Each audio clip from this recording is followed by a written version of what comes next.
السلام علیکم، میں ہوں تہمینہ شیخ۔ یہ جو تصویر آپ کو اپنی اسکرین پر نظر آ رہی ہے، یہ لڑکی پہلے لڑکا ہوا کرتی تھی۔ اسے ایک لڑکے سے پیار ہو گیا، محبت ہو گئی، پھر اس نے اس لڑکے کی خاطر اپنا آپریشن کروایا اور خود کو نامرد کروایا۔ یہ کس طرح سے اس محبت کے پیچھے پاگل ہو گیا تھا کہ قدرت نے اسے مرد پیدا کیا اور اس نے کہا کہ نہیں، میں نے مرد نہیں بننا، محبت کے چکر میں نامرد بن گیا۔ اب اس آپریشن کو کروانے کا مقصد صرف اور صرف یہ تھا کہ درمیان میں کوئی رکاوٹ نہ رہے۔ وہ کہتے ہیں نا، اگر آپ قدرت کے نظام میں رد و بدل کریں گے تو یقین کیجئے انجام بڑا بھیانک ہوتا ہے۔ میں نے بہت سے کیسز میں دیکھا اور اس کیس میں بھی کچھ ایسا ہی ہوا۔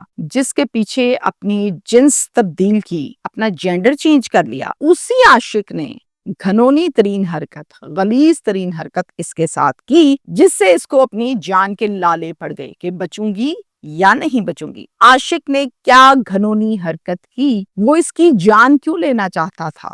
اسے تو اس سے محبت تھی۔ یہ اندھی محبت نفرت میں کیسے تبدیل ہوئی، یہ تمام ڈیٹیلز میں آپ کے ساتھ آج کے اس ویلاگ میں شیئر کروں گی۔ میاں والی کا یہ افسوسناک واقعہ ہے جس کا بیک گراؤنڈ ملتا ہے جناب نارووال سے۔ یہاں پر ایک فیملی رہتی ہے اور فیملی کے سربراہ کا نام ہے نور محمد۔ نور محمد کے گھر ایک بہت ہی خوبصورت بیٹا پیدا ہوتا ہے جس کا نام امیر حمزہ رکھا جاتا ہے۔ نور محمد کی اہلیہ کا نام ہے ارم بی بی۔ امیر حمزہ بیسیکلی ایک لڑکا پیدا ہوا، ایک مرد پیدا ہوا تھا، لیکن حمزہ جیسے جیسے بڑا ہو رہا تھا اس کے اندر زنانہ عادات آ رہی تھی، فیلنگز، اٹھنا بیٹھنا، چال ڈھال زنانہ ہوتی چلی جا رہی تھی۔ گھر والوں نے بہت سمجھایا اس کو، گھر والوں نے بہت منایا اسے کہ آؤ امیر حمزہ تمہارا ٹریٹمنٹ کرواتے ہیں، یہ تھوڑا سا جو پرابلم ہو گیا ٹھیک ہو جائے گا۔ بہت سے لوگوں کا ٹھیک ہو چکا، لیکن یہ اپنے ٹریٹمنٹ کے لیے بالکل بھی ایگری نہیں تھا اور یہ صاف منع کر دیتا تھا۔ اس کا دل کرتا تھا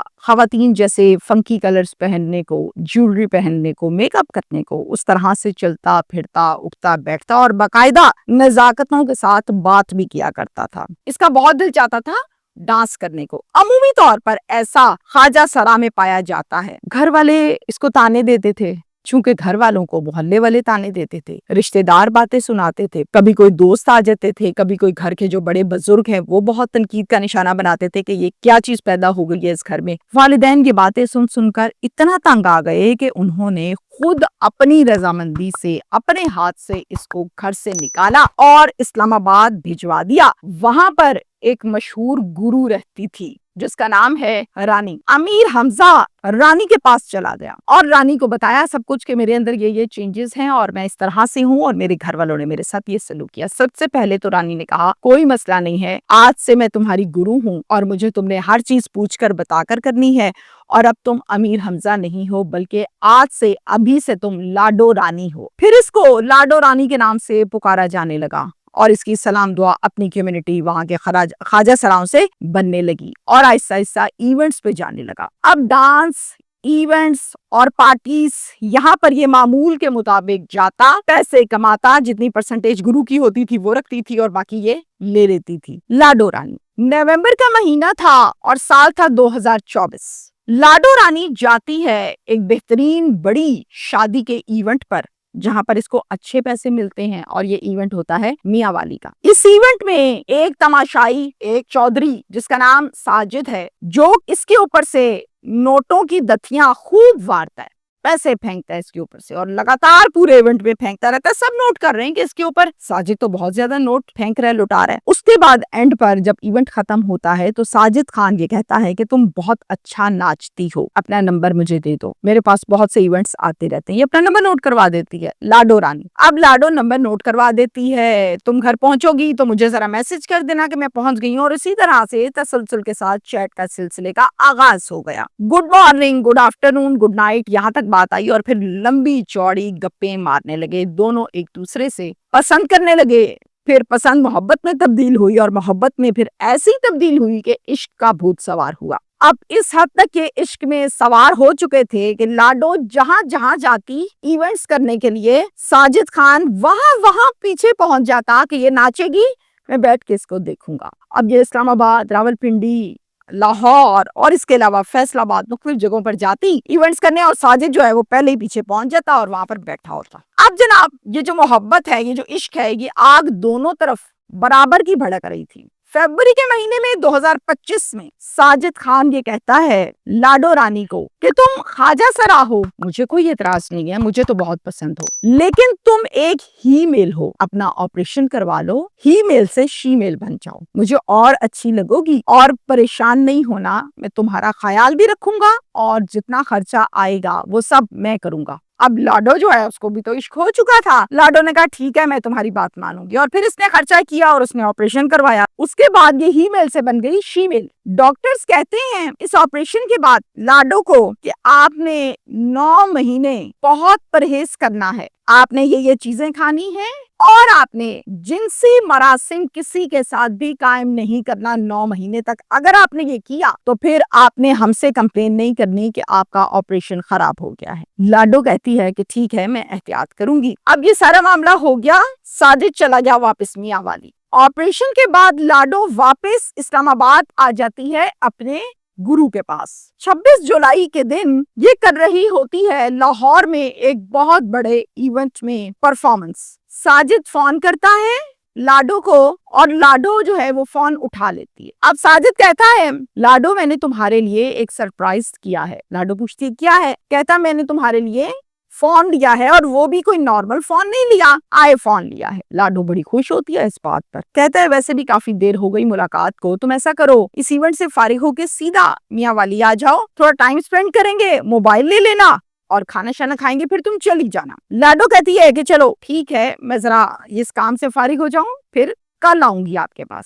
اب کیا ہوتا ہے، یہ لاہور سے میاں والی جاتی ہے ساجد خان کے پاس 27 جولائی کو بس کے ذریعے سے۔ بس سٹاپ پر بس جب رکتی ہے تو پہلے سے ساجد اسی بس سٹاپ پر لاڈو کا انتظار کر رہا ہوتا ہے۔ جیسے لاڈو بس سے باہر آتی ہے، دونوں شیک ہینڈ کرتے ہیں اور پھر جانے لگتے ہیں۔ اب ساجد جو ہے وہ ایک پرائیویٹ اسکول کو رن کر رہا ہے۔ چونکہ یہ وہاں پر دوپہر کے بعد پہنچے تو اس پرائیویٹ اسکول کے پورے سٹاف کو، بچوں کو چھٹی ہو چکی تھی، لیکن چند ملازم ابھی بھی اسکول میں موجود تھے، جسے ہم یہ کہہ سکتے ہیں کہ مالی ہے، سیکیورٹی گارڈ ہے۔ یہ اپنے اس کمرے میں لاڈو کو لے کر جاتا ہے جو کہ صرف اور صرف اس نے اپنے آرام کے لیے رکھا ہوا ہے، جہاں پبلک، اسٹوڈنٹس یا پیرنٹس نہیں جاتے۔ وہاں پہ جا کے دونوں بیٹھتے ہیں اور خوب گپ شپ لگاتے ہیں اور کھانا شانا کھاتے ہیں۔ اب جو میں آپ کو بتانے لگی ہوں اس گفتگو کا اور ان لائنز کا ایک بھی لفظ میری طرف سے نہیں ہے، ایف آئی آر میں درج ہے۔ ایف آئی آر بھی ساتھ میں آپ سکرین پر دیکھ سکتے ہیں، اور اپنی تسلی کے لیے پڑھیے گا ضرور اس ایف آئی آر کو۔ ایف آئی آر کا متن کچھ اس طرح سے ہے کہ ساجد جو کہ اپنے پرسنل کمرے میں لاڈو کو لے کر گیا اور جا کر کہا کہ آؤ میرے پاس ملتے ہیں۔ لاڈو کہتی ہے کہ ڈاکٹرز نے مجھے منع کیا ہے سختی کے ساتھ۔ ساجد بہت اصرار کرتا ہے اور پیار پیار سے اس کو آخر کار منا لیتا ہے۔ اب یہ دونوں اپنی رضامندی کے ساتھ غلط کاری کرتے ہیں۔ لاڈو اس غلط کاری کے بعد پھر سے ساجد سے یہ کہتی ہے کہ دیکھو مجھے تم سے کس حد تک محبت ہے، میں نے اپنی صحت بھی نہیں دیکھی، آپریشن بھی کروا لیا، کہاں ہے میرا موبائل؟ موبائل اس کو پکڑاتا ہے ساجد، یہ موبائل دیکھتی ہے، بہت خوش ہوتی ہے، وہ آئی فون ہوتا ہے۔ موبائل لینے کے بعد کہتی ہے کہ میں ابھی کچھ دن آرام کروں گی یہیں پر، جس پر ساجد یہ کہتا ہے کوئی مسئلہ نہیں ہے، اور پھر یہ 3 دن وہیں پر سٹے کرتی ہے۔ 30 جولائی کو ساجد پھر سے بضد ہوتا ہے لاڈو کے ساتھ حرام کاری کے لیے، لیکن اب کی دفعہ لاڈو کہتی ہے کہ نہیں، بالکل نہیں، ڈاکٹرز نے مجھے منع کیا ہوا ہے، پہلے بھی میں نے غلط کیا ہے، سختی سے منع کیا ہے، اور اب تو بالکل ہی نہیں، میری طبیعت پہلے ہی خراب ہو گئی ہے۔ اس پر ساجد برہم ہو جاتا ہے۔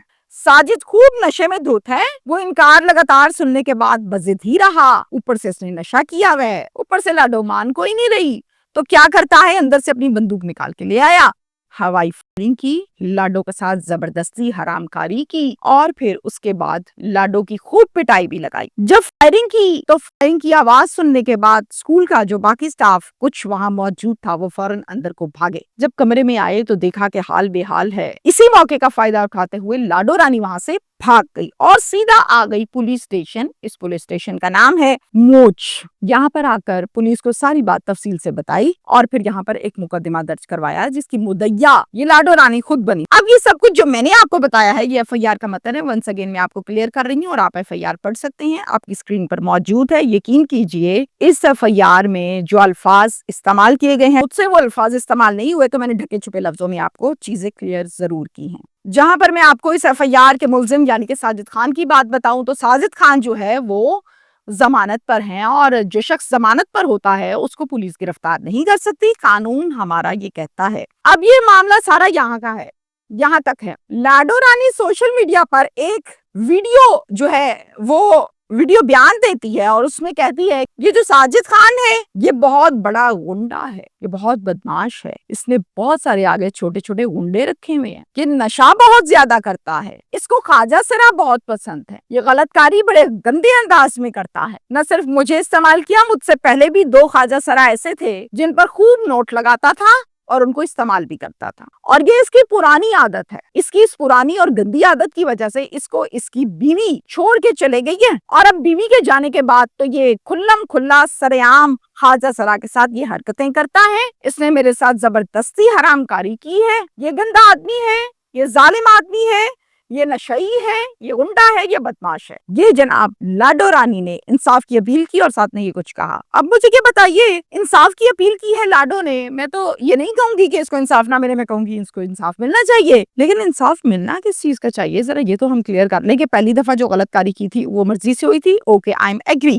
اب جو دوسری دفعہ تم نے کی ہے یہ زبردستی کی ہے, اس کا مجھے انصاف چاہیے. یہ تو کوئی طریقہ کار نہیں ہے. اب ساجد خان اس ٹائم بہت بڑا ظالم ہے, غنڈا ہے, آئی فون لیتے ہوئے بہت اچھا تھا, تو ذرا سوچ سمجھ کر انصاف کی اپیل کرنی چاہیے. اب میں یہاں پر آپ کو اپنی رائے دینا چاہوں گی. اکثر اوقات ہم یہ دیکھتے ہیں کہ خواجہ سرا جو ہیں ان کو ایونٹس میں بلایا جاتا ہے ناز کرنے کے لیے, مجرا کرنے کے لیے, گندگی کھولنے کے لیے, اور ان ایونٹس میں آپ یقین کیجئے جتنے چودھری ہوتے ہیں, جتنی وائٹ شلوار قمیضیں کاٹن کی پہنی ہوتی ہیں انہوں نے, سب یا تو نشئی ہوتے ہیں, یا لڑکی باز ہوتے ہیں, یا بیڈ کریکٹر کے ہوتے ہیں, یا غلط حرکتیں کرنے کے عادی ہوتے ہیں. اور پھر اس دوران میں نے بہت سے کیسز میں ایسا دیکھا کہ لڑکی سے نمبر مانگا, لڑکی کو خواجہ سرا کو نمبر مانگا, ہاتھ شاتھ لگا دیے, اس نے منع کر دیا, فائر مار دیا, شرابیں پی ہوتی ہیں, دماغ خراب ہوتا ہے, آؤٹ آف سینسز ہوتے ہیں, حلال حرام تو پتہ ہی نہیں ہوتا. اسی دوران لڑکی کو اغوا بھی کر لیا, ننگا کر دیا, لٹکا دیا, 2-4 اور گنڈے بلا لیے. یہ سب کچھ ایک عام سی بات ہے, اور ایون دین ان کے اوپر شرابیں پھینکتے بھی ہیں یہ لوگ